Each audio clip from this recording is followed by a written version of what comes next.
Hey! Hey! What's happening? You're at the movies. Ba-da-da-da-da-da.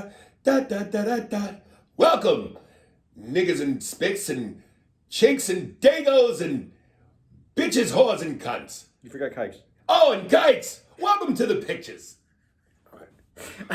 Hey, before now that our career is completely fucking over, before we go any further, this podcast is maybe all we have to lean on now. So, listen, if you want to check us out on our social media, if you'd like to subscribe to any of the social media we have, it's all under Spearsburg Pod. And homosexuals. Yeah, we missed that one too. Yeah, right? we missed the gays. Okay. Got to get everybody. Yeah. Or if you don't, then it is racist. Yes. So everybody's been thrown into the racial chitlin pot. So, yeah, you can find it all there. We're on Instagram, Twitter, YouTube. What am I missing? Patreon. Facebook. Yeah, and our Patreon. I got to get with our dude, and I got all the things set up for him to go further. Yeah. Listen, and what else do we got for you? And I know there's something else, but when you're hearing this, we're going to be in West Palm. West Palm. Is it West Palm? Yeah. No, because this coming Wednesday, which was the part one, then we have a week off. So isn't that week? No, this is the week off. This is not the week off. This is the 23rd. Oh, you're right. God damn it, I'm fucked. Yeah, we're in West Palm on Christmas. Like I said, if you listen to the last episode, we're going to get some Chinese food, and we're going to have a Jewish Christmas in West Palm. But yes, please check us out on our social media, West Palm. And then after that, do we know what we're going to be in 2021? Can you believe that it's fucking, we're finally past 2020. Getting out of this enema of a year. Yeah, I'm glad. Yeah, well, it doesn't mean everything's going to get all hunky-dory. I know, but we're at least, come on. We're at the bottom right now. Started from the bottom, now we're here. Dude, do we get a new president at least? Yeah, we do, goddammit. I hope so. Yeah. So during this, by the way, it was announced a few days ago that they dropped the case because we're in Texas right now. Actually, while I saw on the news the thing right at the bottom of the screen. Trump's final weeks in office. Yeah, because we're here in Texas and this is the place that filed that lawsuit, and they got finally thrown out. Right. But they still got a couple things that they're trying to maneuver. But he's done. Yeah. But so we got that to look forward to in 2021. Yes. We have the vaccine. Which, by the way, I just read an article. 95. If you take both to the two doses, 95% eliminating the virus. I'm taking the motherfuckers. Black people, 100%. Niggas are the best. We dominate. Niggas are the best. They were trying to make up for that syphilis. Dude, I gotta fucking tell you, you gotta check out Godfrey, man. This motherfucker's such a genius. He could so do a sketch comedy show, not just because of his impressions. He comes up with some great characters. He has these two characters, one which is very new. He used to do this one where he would have a pipe. Yeah. Godfrey, yeah. And he would talk about whatever the latest controversial news is, but without accent, Godfrey that is esteemed. He does a new one where he wears a black cowboy hat. And he calls himself something, Colt, something. The middle name is Colt. I can't remember what the first and last name is. But what he does is, and he acts like he's got to put his tongue right here, like he's like chewing tobacco. How you doing there, folks? And what he does that's so brilliant about this character, and he's playing a black cowboy, he will lift up a picture of a black inventor, and he'll give you the history of what this black person invented. And he ends his tagline with each one after he breaks it down. For instance, like he raised a picture of this one dude named Reggie something, who basically invented the tap for beer taps. Okay. This guy invented the beer tap. So, he's talking, and this man created the beer tap. So all you white folks are sitting around and during the Super Bowl or tailgating or at your local bar having a good time about how much you don't like niggers. Remember, it was a nigger that gave you this opportunity to get drunk while talking about us. And these are the hard cult facts. Love it. It's fucking genius, dude, because he's really saying real shit about black inventors that you know most people don't know, but he's doing it in this character. So he's making you laugh with the character, but he's dropping jewels. It's brilliant. See, and I love it because this is one of the things that I've said on this podcast before. Stop acting like there isn't success. I mean, stop selling the no success and start telling white people that there's success in the black community. I hate it. You're either, and this is the way it's sold. And I'll just say this: you're either a famous actor or athlete, or you live in the hood. Exactly. That's the way it makes it sound. And I'm not gonna go there. I'm just gonna say it though. That's why when people go, "What did Obama do for us?" Oh, I didn't mean to open up that door. And I'm not walking through it. I'm doing like a black parent poking their head in their kid's room, just looking to make sure you motherfuckers ain't, all right, now I'm out. I ain't walking in, I'm just going, you motherfuckers, all right now. So I'm just saying, when you say cultural symbolism isn't important, what you just said, athletes, rappers, in the hood, drug dealers, we needed that. We needed the first black most powerful motherfucker on paper. Now, I'm done. Head out the door. Thanks, Mom. And yeah, my child is white apparently. Supposed to go, all right, Mama. All right, let's dive into the movie shit. All right. But yo, check that character out by Godfrey. I wish I could remember the whole name because I want to give it justice. But I love that tagline at the end of it. It puts the je ne sais quoi on that bitch. You know because you're a gamer, I'm going to say this because I just want to know if you know the original the technology. Yes, black dude. Yeah. Atari. Yeah. Or not, maybe not Atari, but no, but they used that technology was used in the Atari gaming. Right. I forgot his name, but he doesn't get any credit too. Also because he passed away. And that would be something that Godfrey would do. So all you kids playing your video games, remember, it was a black man that made it possible. And these are the hard, cold facts. Oh, that fucking character's brilliant. All right, movie time. Right out the gate, since we talking about race, here we go.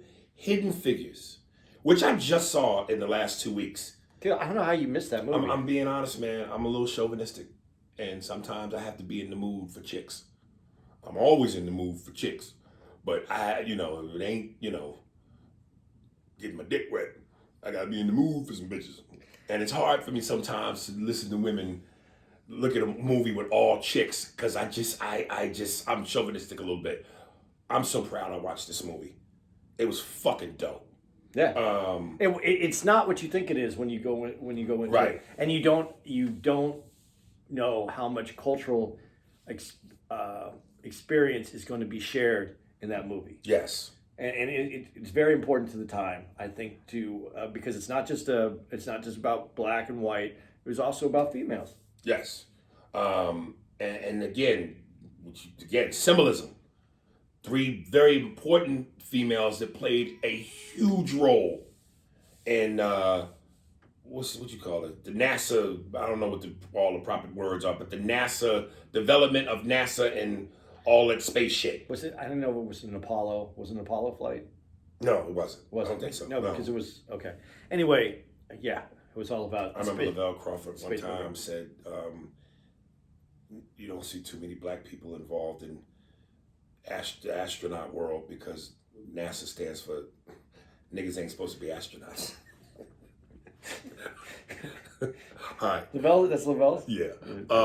So this is Kevin Costner reprimanding Taraji P. Henson for being gone all the time out of the office. And here's her explanation.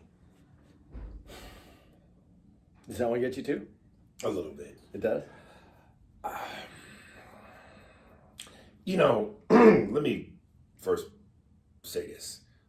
I know A lot of good white people out there. And as my saying goes, not all white people are racist, but as a race, you guys are known for racism. That being said, let me say again, I know there's a lot of good white people out there, a lot of whom listen to this podcast, so I love y'all.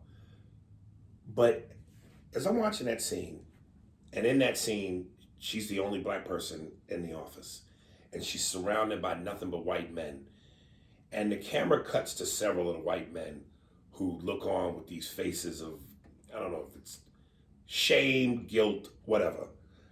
And I just sit there and go, when white people go to the theater and they see movies like that, Selma, 12 Years a Slave, Birth of a Nation, all the racial films, and they just look at constantly what white folks have done to black people.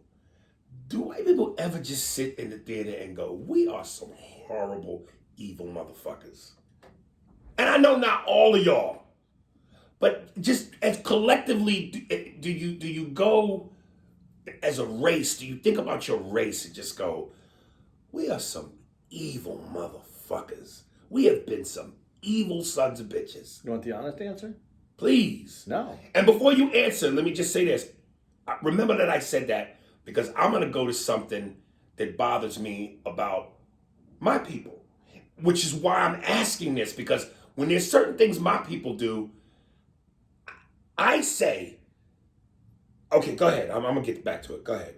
The answer is no, because white people don't think of themselves as a group. They think of themselves as an individual. So why I'm saying this is, it's very easy when you keep that thought process to go, well, that's not me. I wouldn't have done that. That's not me. That's other people. Now, when I just said no, I didn't say I agree with that thought process. I'm saying that's how it happens. It's very being white is very disconnected. And what I'm about to say, some people are going to be very angry with, but this is the truth. If you're white at that time, and I'm going to use this movie to kind of make this example, but if you were white at that time, Kevin Costner's white, he questioned where she was. She had to explain it to him. Because if you're a white dude, a white male especially at that time, there's a bathroom for you. Have you ever, when you go to the bathroom, do you ever count how many women's bathrooms there are versus men's bathrooms? No, because there's one apiece. Usually there are. But have you ever made sure? Well, if I did that, I'd be a pervert. Well, but what I'm saying is, what are you doing here? I'm just trying to see how many of these shit stalls they got for y'all. What I'm trying to say is that if when you're white and everything there is a bathroom for you. Right. It doesn't not necessarily occur to you to think there is a bathroom for me, so there must be one for everyone else. Right. Is the easiest way to look at things, right. The quickest way to look at things. Because your idea is I'm working at NASA and I'm trying to get a rocket to the outer space and back home. Bathrooms, what are you doing those? I shit and I piss in them. You're not trying to dissect who has what bathroom. Right. Is it unrealistic that you know that at that time there was colored bathrooms and then there was white only bathrooms? There was so you would think as a person who had any kind of empathy might had looked up one day and gone, this is fucked up. Right. I've only seen, I walked this whole place and I've only seen so many bathrooms that for colored people, and I'm only using that term because it's the movie that I'm talking about, and because that's what the sign said. But I can go to the bathroom. I have options up the ass. Right. I have 25 options. Right. Up the ass. But it never occurred to him. The moment it was brought to his attention, he made a change. Now, I'm not saying that is on, but I said this to you the other day, and I used the wrong wording, and then I rephrased it, and then I said it's unrealistic to think that a person who has everything realizes sometimes that people don't have everything. Okay, on that note, I don't care how white you are, especially at that time. You knew racism existed. Yeah. It's obvious. Coloreds, whites. So you knew it existed. Yeah. And so when you go, you're not thinking about it like that. That in and of itself is more of an arrogance to me. Well, you know it's going on. You know it's around you. It's in the paper. It's on television. You know the reality. So for you to act as though somehow it's not worth thinking about just because it's not your work, that's an arrogance. It is an arrogance. And I'm not agreeing with that. Right. I'm saying that is the thought process. It takes a lot more to be self-aware than it does to just go, I have to take a shit. There's my bathroom. When you're taking a shit, you're not thinking, and I'm being just trying to be honest about this. I'm not thinking about, have you ever thought about how people shit in other countries? While you're taking a shit? I would imagine the same way I do, unless you're somewhere in Africa. No, most places don't have toilets like we have because they're not healthy for your gut. A lot of places have like a stand up and there's a hole. Some people have. I mean, I'm just saying, all over the world there's different things. We're not thinking about those. I'm not saying it's correct. We have a hole in the middle of the floor. I'm not trying to minimize the responsibility of people who are in charge. Incidentally, I know I just pissed off some Africans By saying for going in Africa as though they don't have running good plumbing. But we also know the goddamn reality. I've been to Africa. I've seen the homes made of aluminum. Them niggas ain't got toilets. The plumbing isn't good for you, but the way that there's the hole and then where you put your feet. Right. Is supposed to be healthier for you because of the way that you are sitting for your gut. The way that we do it in our knees are. I don't want to get into shit stance here. Right. But that's why they came up with a squatty potty. I don't know if you ever heard of that. I've never heard of that. There's a squatty potty, and that's supposed to put you in the right position. All right, anyway, let's go back to this. Bitch, get into the squatty potty position. Tear your ass up. Take them panties off. Get into the squatty potty. Go ahead. But this isn't giving the people at that time or anyone else today that doesn't understand that there are other people don't have empathy for others. All I'm saying is that is the thought process. When you said, white people? I say white people disassociate themselves with that because they're not thinking of themselves that way because they don't. Honestly, when they watch that movie, how many white people? I would like an answer to this question because I don't think most people are self-aware enough that they would have went, oh shit, I didn't even think that they wouldn't have a bathroom. I wouldn't think that the women on this, black women in this workforce, I never even considered there might only be one bathroom for them. I don't think that they would have realized it. And people today, though, because they're so, they think that they're so forward thinking, they would know. They would be better than that. And that's the attitude that I see from white people when they see things like that. I would never be that. But this comes up all the time. I think you would be. I think you wouldn't take notice of someone else's struggles because how often do you look at the homeless person even if you give them $1?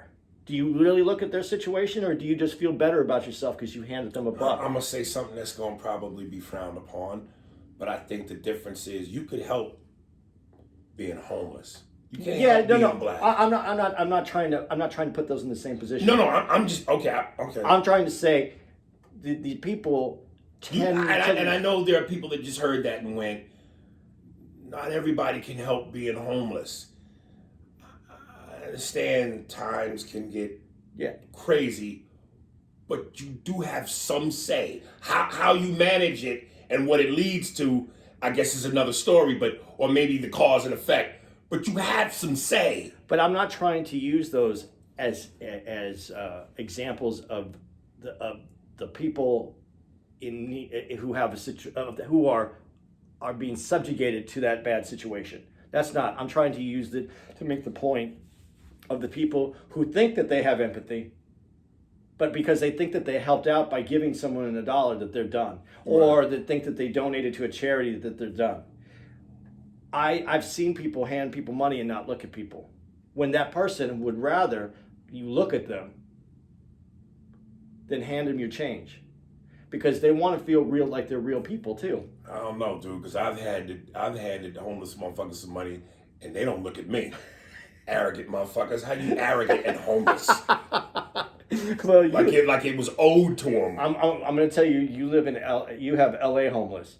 I was walking down the street in Hollywood, and a homeless dude walked up to me and goes, "Man, can I get $50?" Hey, he shot his shot. Shot, he did, but it's all. I gave it to him just because he had the balls to ask for it. It's a whole nother. There's a whole nother degree out in L.A. But to be honest with you, let me go back to what I just said. I was in Cleveland, and I gave a homeless dude $100. This nigga didn't say thank you. He snatched the shit like I was late. Like, nigga, you supposed to get this to me last week, and walked off. Nigga, I gave you $100. I see no motherfucker. You probably. I'm not saying suck my dick, no, but I want you to. You know what I mean? But goddamn, nigga, no, thank you. Maybe he thought he made a mistake. He wanted to get out of there before he realized it. That nigga had an arrogance in his bop. I just don't think. But what I'm saying is, you either have empathy in your core for others, that you would actually pay attention to others and other people's needs, or you just do what you can so that you feel better about yourself. Real quick, I want to make 2 quick points. Another powerful scene in that movie is when Octavia Spencer's character works in a room with all the black girls, and basically everybody's about to get canned soon because of this new computer that they have. But the problem is the white dudes can't figure out how to operate the computer.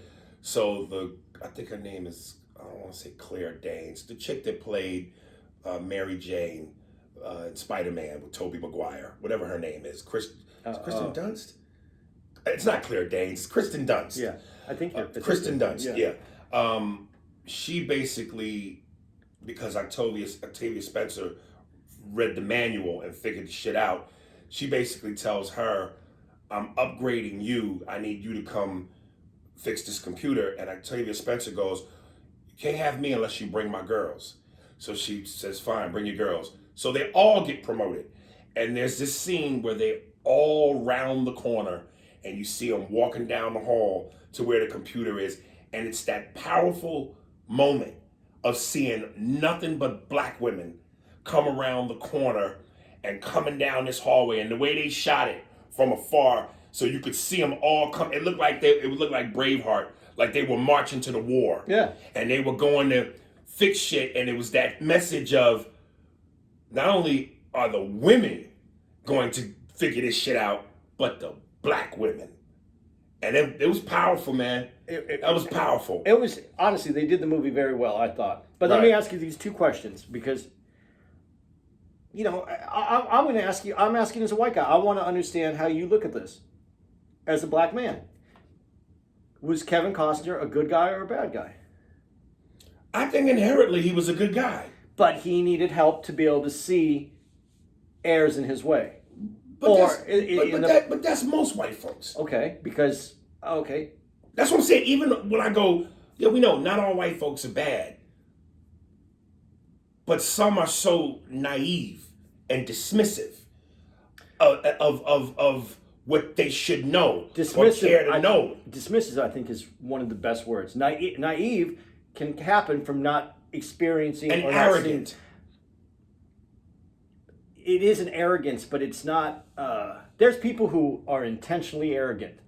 If that makes. Yeah, I know. I guess I'm saying I don't think I don't know if there's a degrees to arrogance, but there does seem like there are. I've seen rich or especially intelligent people, how their arrogance supersedes any part of their life where they're just that kind of person. And I've seen people who are unaware and arrogant because they feel like, well, I do well, so if you don't do well, it's because you didn't try as hard as I do. That's a different kind of arrogance. Right. But the other character, the white chick, that's the Spider-Man chick, whatever you just said. Kristen Dunst. Good person or bad person? She struck me as a little of both. Yeah. Kevin Costner to me just seemed unaware and almost with arrogance. With arrogance, but when he struck down the signs, that said something. It said that he knew it was wrong. He was unaware this whole time. Or he just wanted to make sure that bitch was at work.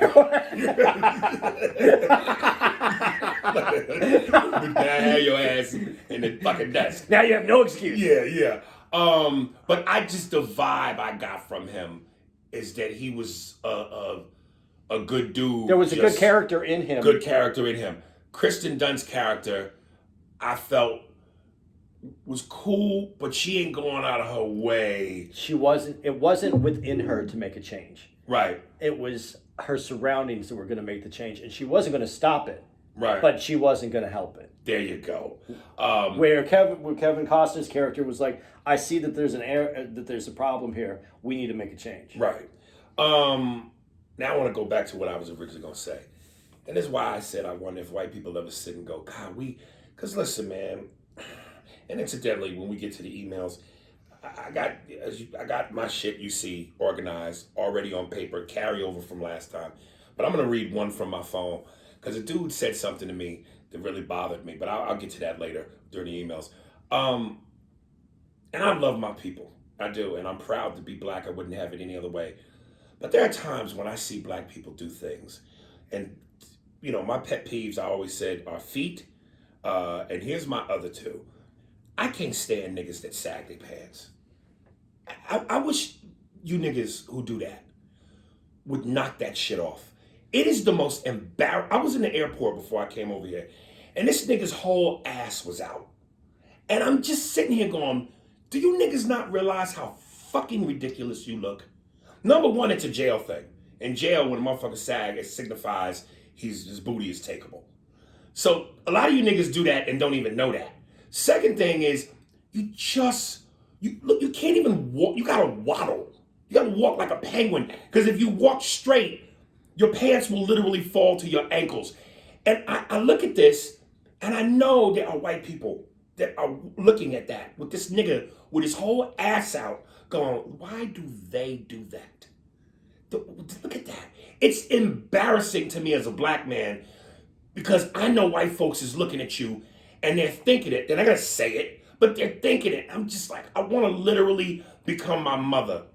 And even though I don't A, know you, and B, I'm taking a risk on having to get in a fight physically, because, you know, nigga what? But I want to go, nigga, pull your motherfucking pants up. I think it's ridiculous. And my other thing is this. Deep breath, as Dave Chappelle would say. This is where the water gets deep. And Shamor, and to all my black females that listen to this podcast, CC, AB, Steve, throw in the doom. I don't know if Farrah's black. I think she might be a mixed or something. Anyway, to the black women that listen to this, I'm sure some of y'all may do this. I can't stand to see black women in public with them fucking bonnets on. Oh yeah, you've had this. I can't, and I understand you can't always, you know, you run into the store real quick, you got something you got to do real quick, jump outside, something you got to go in and out of somewhere in 5 minutes. You're not going to whip your hair up like you go into the club. And I understand the maintenance of black female hair. It's a big process. But put a hat on. Do something. But I cannot stand when I see black girls and black women in public with them fucking bonnets and hair wraps. Why? Because it comes off slavish to me. It looks mammy-ish. I fucking can't stand it. I want to yank that shit off y'all's head the way I want to tell niggas pull their fucking pants up. So again, I'm going back to my original point. When white people see racist shit in the theater, the same way I wonder, or why I wonder if they go, God, we were some evil motherfuckers. You may not be, but as your race, to represent your race, do you ever just go, God, we've been some heinous, evil motherfuckers. The same way I look at some of what my race does, and I go, I wish this nigga pull his pants up. It's an embarrassment. Baby, take that shit off your head. See, this is why I said no originally. And it's kind of the joke that I kind of been working on. As a black man, other black men represent you you see that as representation to the outside world of your culture, correct? Yes. What you just said. There's white kids that sag. But we know what they're trying to be. Yeah, but no white no, the white community doesn't look at those guys and go, White oh, people, no. White people look at that as clowns, like this nigga Riff Raff, the white rapper that I know white people wish they could kidnap that motherfucker and throw him off a cliff. They don't care. You don't think they do? No, maybe racist dudes care, but it feels like you're making a mockery of us. White people don't associate themselves with one another. Look at the point I tried to make at the club the other night, and I pointed to those the white couple that was in the audience, right? And I said they don't relate to me at all. They just want to make sure their car's parked close enough that when I fuck up, they can get out of here faster. Yeah, that was funny too. I walked in on that. That was funny. Yeah. But they don't relate to me. They don't want to identify with what I'm saying. They want their own identity and their own that's part of the arrogance of being white. That doesn't represent me. I think right now, though, I said no originally. And I still mean that. I think the first instinct is to go, that's not me. And that I would never do that. But I think culturally, right now at this moment, because I don't want to oversimplify this, but I think culturally, because so much has happened recently, and because of our lockdown, because we're all in this together at one time, that we're all in the same place. I think that white people as a group are starting to see as a group what the effects were from what's happened previously, and are starting to go, oh no, that is my responsibility. Right. But that has never been that way before. It's a disconnect, because when you do that, you have to take responsibility, and to take responsibility for things that has happened in the past is really horrible. To have you're saying to yourself, I have to take responsibility for all these horrible acts that the people who came before me have made. That's a big. It's worse for the people that were under that rule, but it's hard for people to go back and take and accept what that is. Right. And I'm not trying to. I guess I'm trying to be careful by not trying to say that they're doing this great thing by accepting it. I'm not trying to say that. I'm saying it's difficult, because I think for a long time it has been taught that Abraham Lincoln freed the slaves and now we're all clean. That's what was taught in school, basically. Right. I feel that that's the easiest way. I remember teachers trying to make it like it was okay. I swear to God, I remember asking a teacher about, I don't remember what the question was. I remember the answer, because I still think about it to this day. When the teacher said to me, oh yeah, there was some white people owned slaves, but some white people that owned slaves were good to their slaves. I mean, even the sentence doesn't make any sense. Even the sentence structurally does not make any sense. Yes. I want to say something, but we'll keep going. This is one of those where we could keep going. And I'm looking at the time, and we're at 35 minutes. But that's, yeah. Okay. And in no way is this a pass. I own it. And I know that we have a lot to make up for. Right. So let's move on to the next one. I can't wait to get new letters. When we finish this, I'll say what I wanted to say. Okay, but will you also tell me why I'm going to get the new letters? Whatever I said, explain to me why I'm going to get the But I don't think you are, though. Oh, okay. I don't think it'll be anything. Start putting out a buzzer or something. If you could just do it, ding, just so I know. I'm going down the road to get a bunch of. Right. But I think if you do, it won't be about what you said in a bad way. It'll be more informative.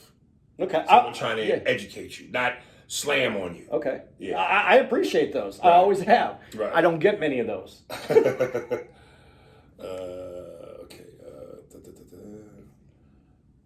God. One is a Pacino, but goddamn, I didn't see this other movie, so it's hard for me. Which one is it? Son of a Woman. That's such a tough one for me. And another one's Oh, how can this would be a good one. This is Don't worry about our time, because we played those videos, so they're going to cut some of that time out. Right. Okay. This is Breaking Bad. Oh, Breaking Bad! I love Breaking Bad. Did you ever watch all that? Yeah, I saw the whole thing. Okay. Boy, I'm not, dude. I know, and I can hear Mookie. Man, stop being down on yourself. It's not about that, Mook. Not an actor, nigga. Nah, That was fucking. I guarantee you could do that scene. I guarantee you could do that scene. I guarantee you it wouldn't be that scene, but I guarantee you could do that scene. I'd have to pull from so many different places, But you could, and it would take me a long time to figure it out. Here's my thing: you can't half-ass that. no. And here's what I mean by that. That viral video that I had at one point, where I did the 4 rappers: DMX, Jay-Z, LL, and Snoop. Before it was taken down, it was at like 14 million. I remember the first time I tried to put that on its feet at the Comedy Store, and man, I half-assed it. I was like, I'm gonna wing it. I'm gonna go on stage, but because I know I can do the impressions well, I'm a freestyle. And motherfucker, it was the wackest shit. And I mean, it bombed. Then the second time I did it, which really made me say, okay, nigga, tighten up. I remember I did Madison Square Garden at the end of the Def Jam tour with me, Bill Bellamy, Adele Givens, Reggie McFadden, and Bernie Mac. And Eddie Griffin made a surprise appearance at that show. And I remember I tried to do it there too. And now this time, it wasn't in front of 300 people. It was in front of 5,000. And I bombed so tremendously, nigga. And I remember I was walking off stage and there was these 2 black dudes near the DJ booth. And I heard one of them say, and I don't know if he said it on purpose, loud so I could hear it, or he just happened to say it and my timing caught it. He was like, yo, that shit was garbage. And I remember the walk back from Madison Square Garden, I might have told this story on the podcast, from Madison Square back to my hotel up on 40th something. And in New York, you get to the block, you get 10 blocks in 5 minutes. It was the longest 10 blocks I ever walked, nigga.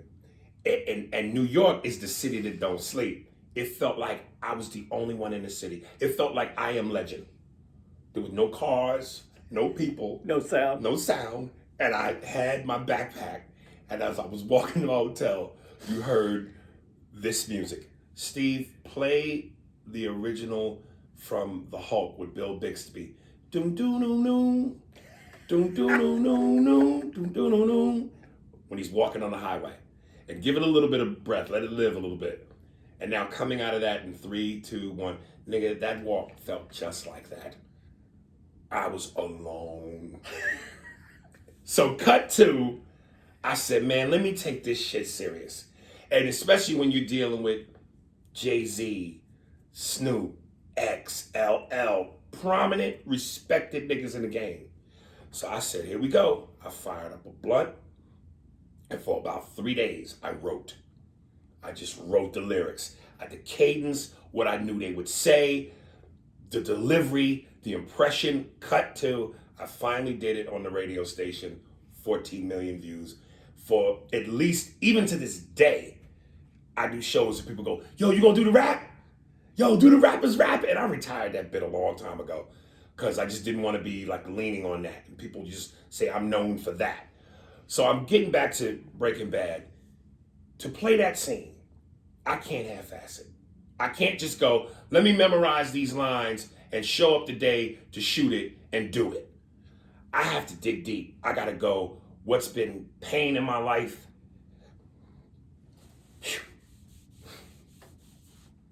Yeah. That's acting. Yeah. Pain, disappointment, frustration, loss, anger.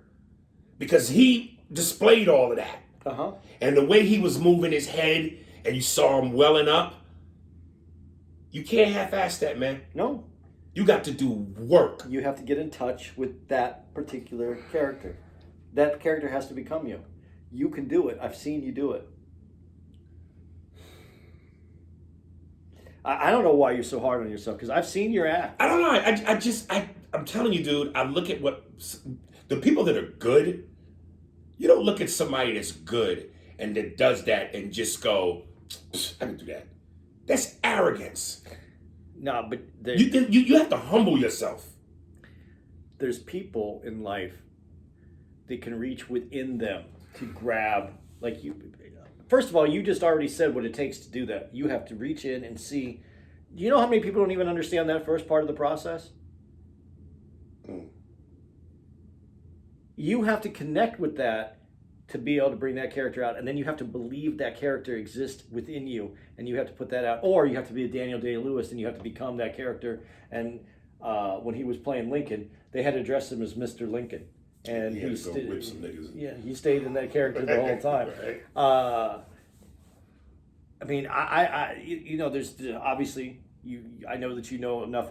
You know a lot about acting. You know, there's different schools of acting, but dude, when you talk about certain things, I see you, and when you're writing jokes, I see you connect with what you're talking about. And that's why, even when the things that I've seen, the character you played in Jerry Maguire, I'm just going to use that because it's a comedic character. Mm-hmm.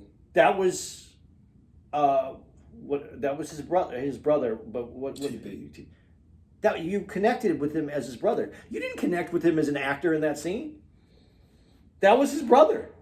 That was the brother that had the unearned arrogance and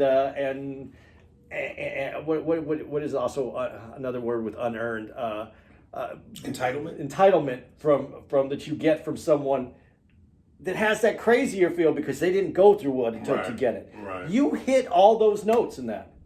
You were his brother. You were not an actor on that screen. And let me just say again, this is kind of where some would say bitterness, which of course I say I hate that word, but this is where some of my frustration has come from because I've always just been able to seem to hit this streak where something has always happened in the course of my career where if it just went the other way, this might be a whole different story. If Cameron Crowe didn't cut out all the shit that I improvised during the Roy Firestein show or some of the scenes in the movie, I think things would be different. If The Underground with Damon Wayans, because Damon had an issue with Showtime, didn't end after a season, things might be different. If the scene I improvised in Why Do Fools Fall in Love when I was at the table with Vivica Fox and Lorenz Tate had not been cut, things might be different. If Mad TV had gotten the proper promotion from its own network, things might be different. It feels like with me, and this is not about a all shucks woe is me type of thing, but god damn it, it just feels like I have a string of good luck, bad luck. Good luck, good, you got Jerry Maguire. Bad, your shit was cut out. Good, you got Why Do Fools Fall in Love. Bad, your shit was cut out. Good, you got The Underground. Bad that Damon Wayans had an issue with Showtime. It's always a slap in the face with a kiss. Do you want to be mad at me right now? Sure. Do that scene from Rocky when he's talking to his kid again.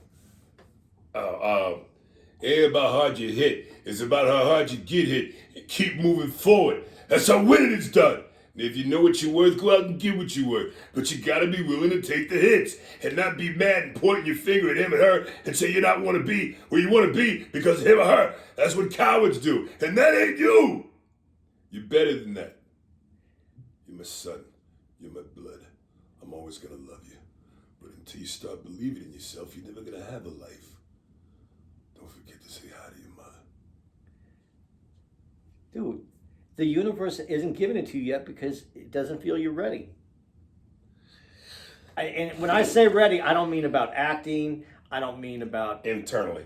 Spiritually. Emotionally. It wants you to be ready because when you hit this next time, it's going to be bigger. White bitches boat party for everybody. The official white yacht dressed all in white, nothing but a bevy of white blonde bitches with white powder party. Play that funky music, white boy. Yeah. Okay. We all know the talent's there. Right. You're the only one sometimes you need to be convinced that your talent's there. All right, let's end on this note. All right, man. Last one. Oh, but I feel like we missed though not talking about.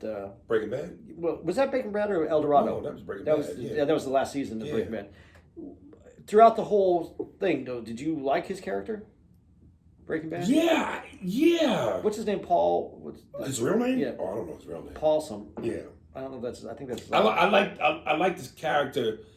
I didn't like how he was sometimes in and out with what's my man's name? The main dude, Bryan Cranston's character.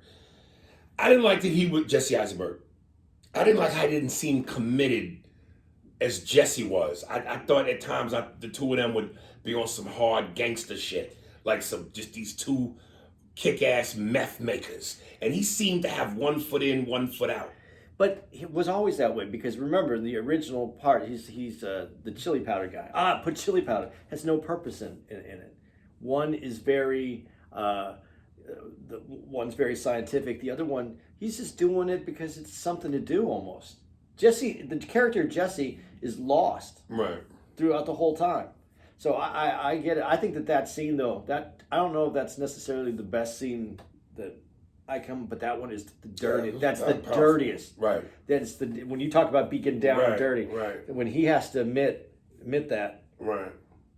Unintentionally, he didn't go there for that to admit that. Right. And that's how it came out. It is powerful. Bryan Cranston, by the way, has a show on Showtime right now, a new like a mini series. I've seen the advertisement. Dude, I did not like it. I like Bryan Cranston. Oh, you checked it out? Yeah. You didn't like it? I hope it gets better because as much advertisement that they put behind it, this could have been anybody should be able to pull in millions of viewers with as much time. They put more effort in than The Lion King, Tiger King, whatever that dude's name is, Tiger King. It was a lot, but. Yeah, let's go on. Let's go to the next one. Okay. I just didn't want to miss out on Paul. God, I wish I could remember his real name. And just real quick, as a recommendation, folks, talking about a movie about sobriety, because that's what that scene was. No Way Out. The Way Back with The Way Back. Ben Affleck, where he plays an alcoholic. Man, powerful shit. You know what? Before we go on, you know what I like about Ben Affleck though too. What's that? When you watch that, did you see Batman? No. That's what makes you that's what makes you an actor, not a movie star, to me. Okay, and even with that, again, we've said this. I've said this. The best Batman ever, to me. The best Batman ever to me. He fits the part, I think, the best, too. Yeah. His look. But, dude, when I watched that, I was like, this motherfucker really here. Oh, Ben Affleck got the muscles, nigga. Just chops. Yeah. One of my favorite movies with him is The Town. Town was good. I finally did watch Town. Yeah, Town was good. But, dude, I even like that movie that he does with his part in... A driver who don't tuck his combat boots because he thinks he's special fucking fastest. Go ahead. I like that one with Matt Damon and Ben Affleck? Ben Affleck and Robin Williams. And What was that called? The fuck?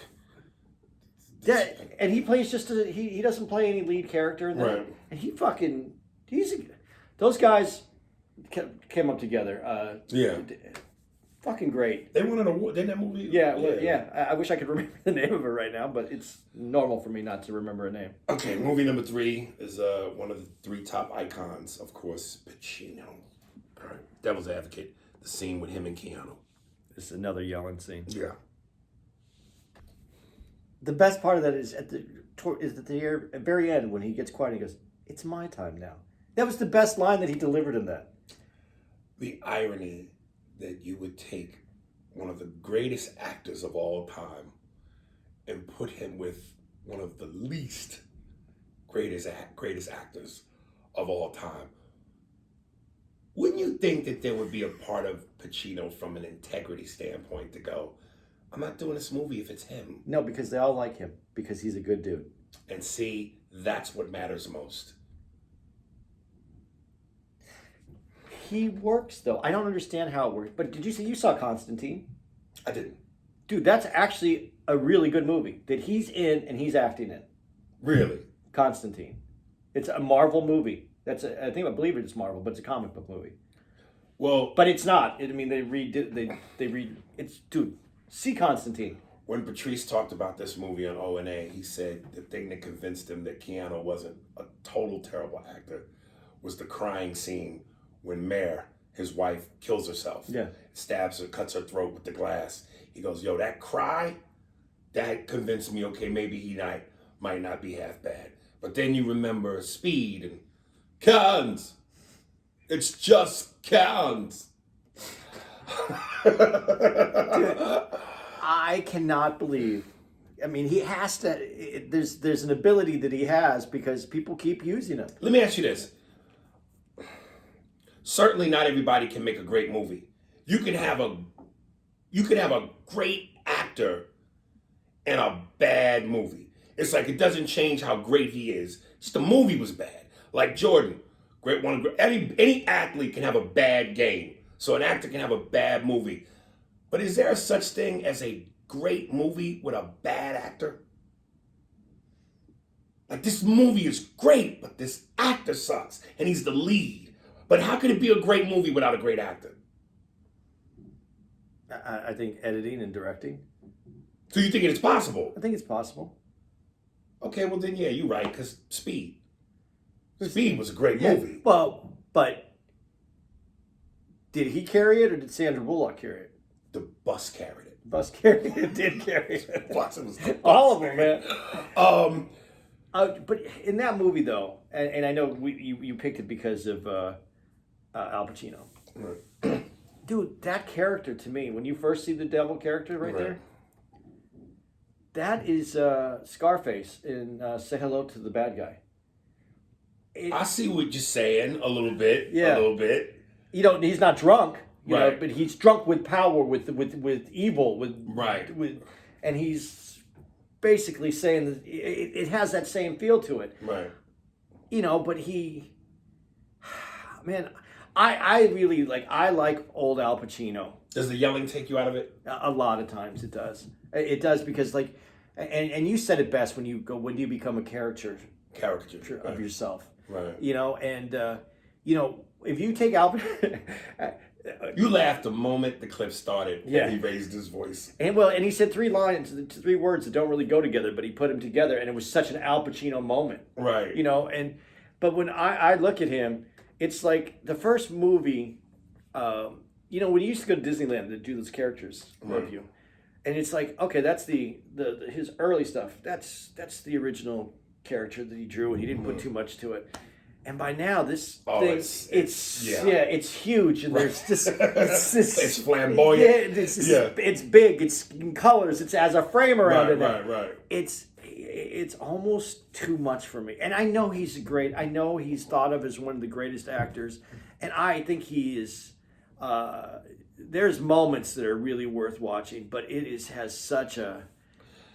It's gotten very similar to me. Well, so performance in terms of that aside, what the movie was about, what it represented.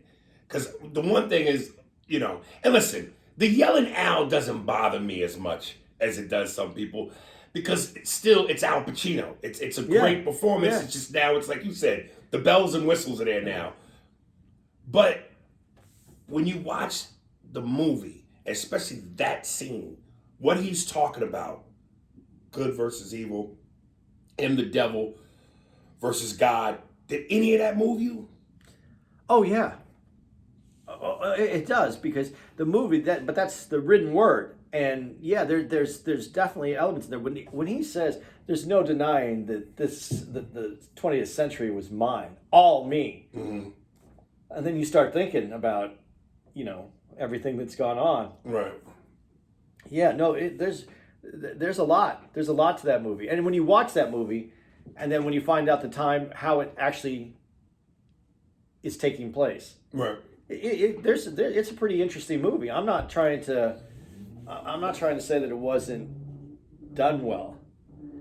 But sometimes I just, you know, because it's Al Pacino, let me ask you this question this way instead. And I'm not trying to shit on Al Pacino here.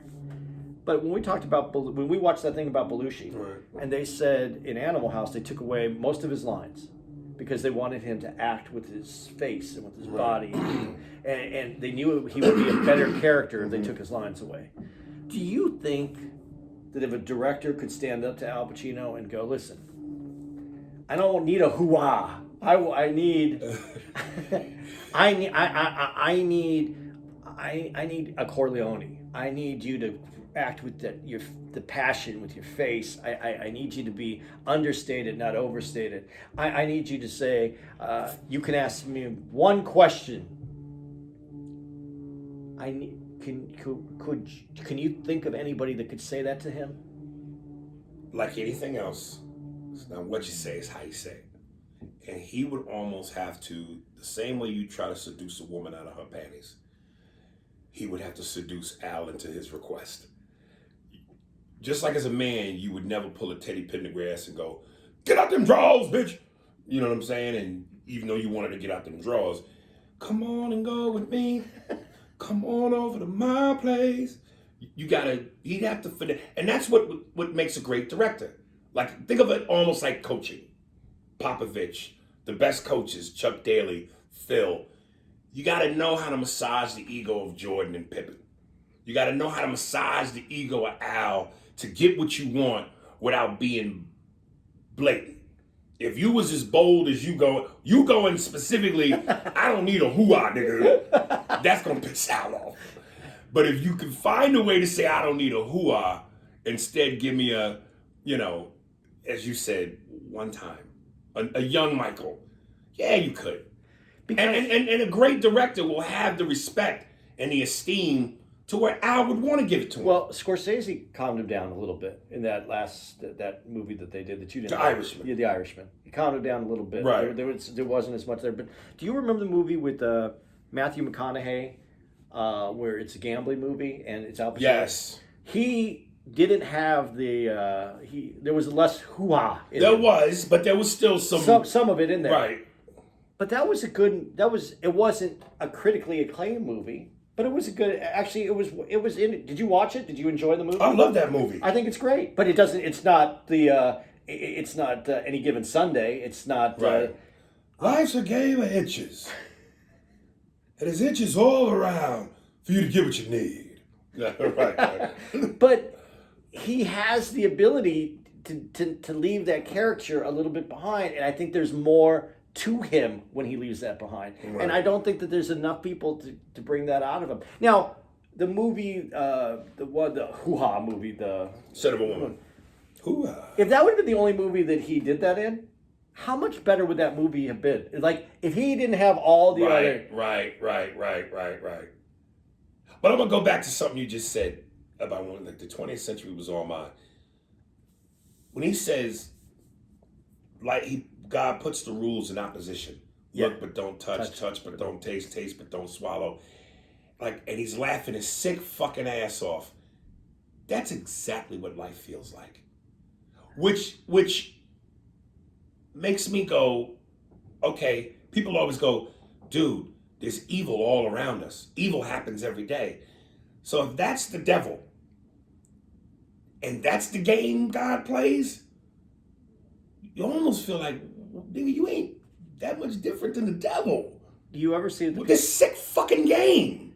Where you see people compare the Batman movie where the Joker's actually the good guy and Batman is the bad guy. Have you ever heard that? Neri said that. Yeah. And if you listen to the case they make, there's a very good case for it.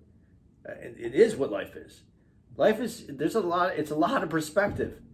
But somehow, everything that you're saying is true. Yes, there isn't much different. But somehow I think we should know, if we have, again, self-awareness, integrity, we should know where it falls on without the devil or the God.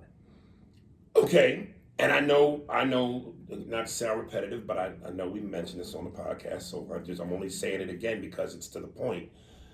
When he said, I've nurtured every one of man's requests from the very beginning.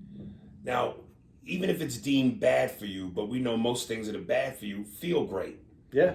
A bad diet, multiple sex partners, just shit you shouldn't do. Sometimes drink. And I'm going again, we don't know that there is a place better than here. We speculate. We know what the Bible says. We know what church says. But we don't know for sure. And if there is not, the devil's giving you what feels good. And if you don't, and if there is no better than this or afterlife, why would you not accept some of the things that feel good? That's why, again, I say somebody actually wrote me an email. It's not in this pile, but it's in a future one we'll have, where he basically said, Aries, you constantly mention monogamy and not being able to be faithful to one woman or have one woman. And then he went on to talk about it, but again, we'll get into that later. But I'm just going, if there is no next life, if there is no place better than here where you can be Caligula, as good as pussy feels, how could you as a man go through this one chance, this one turn, and only experience one set of breasts forever? How could you deny yourself that explosive, energetic, adrenaline rushed feeling of more than one broad? How can you just be with one broad? Be with one you love, who you, if you want to marry, if you want to call her your girl, grow old with her, yes. But to not have no side pussy, and this is all you get in life, is this one go round, that seems selfish to yourself. You do realize, though, religion is truly created by man, not by an entity. Okay, so then that basically means, it's rules that were laid down so that we would be maybe less chaotic, because then it wouldn't be so self-serving for you in this world that you would do absolutely anything that you wanted. Because if there's no afterlife and you want something that someone has, the idea of just taking that person out and taking what they want, and if there's no consequence, why wouldn't you do that?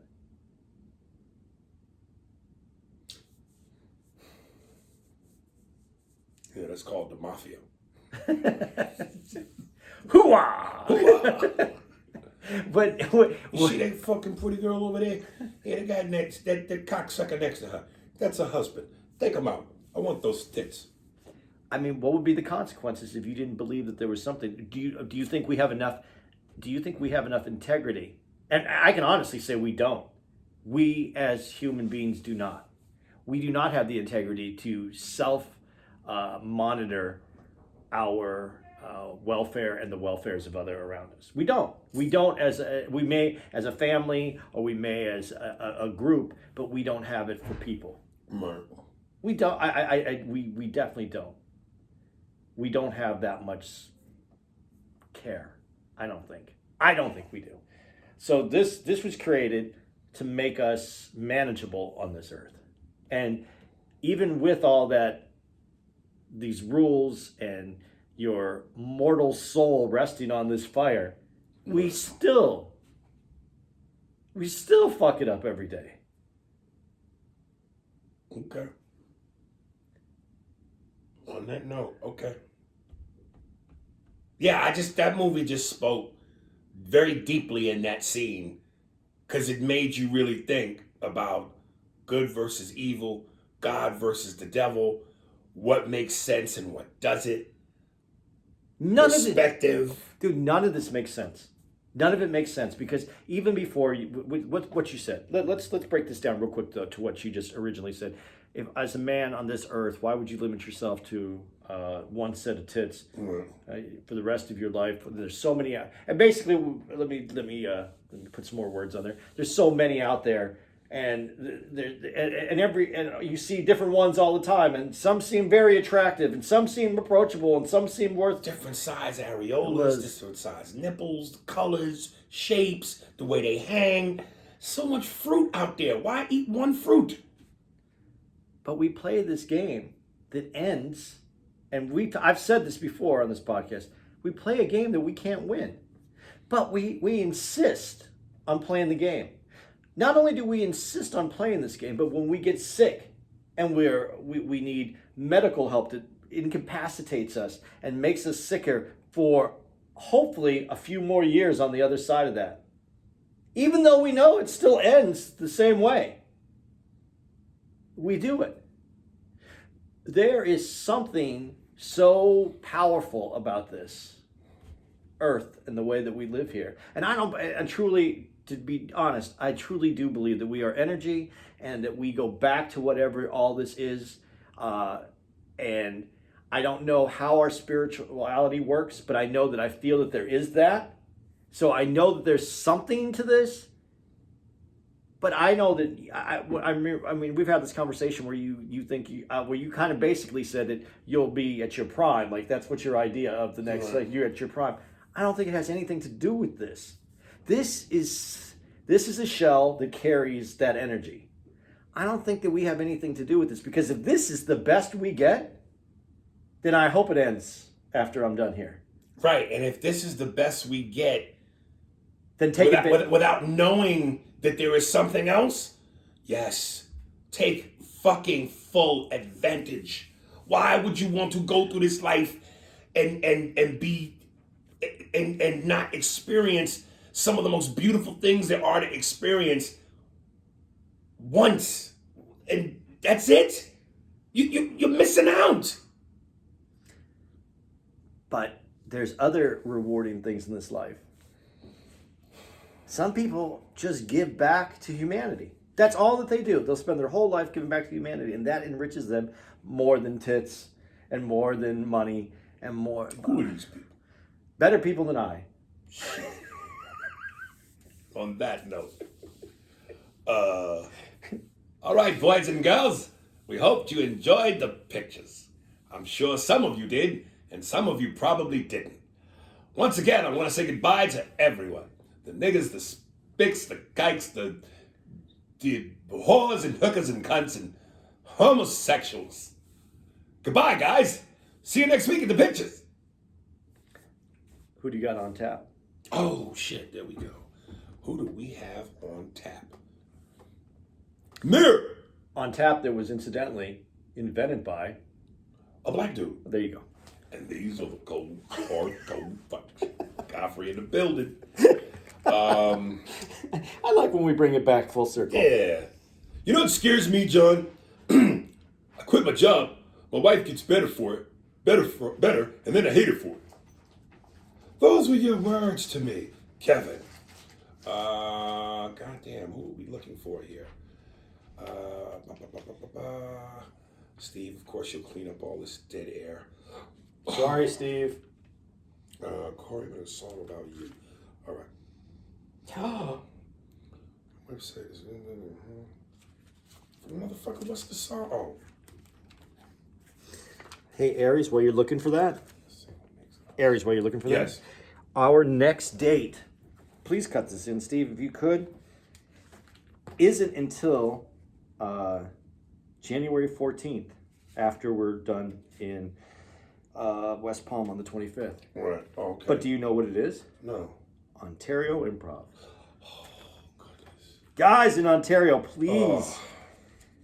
We need you to come on out because, man, we are looking forward to seeing you guys. Yes. Okay. This is from a Corey Mingora. Hey, Aries, my band camp website is ghostbait.bandcamp.com. And I'm on Facebook as Corey Don Allen Mingora. Hope I'm saying your last name right. I would like you to play the single mix of Spark It at this link.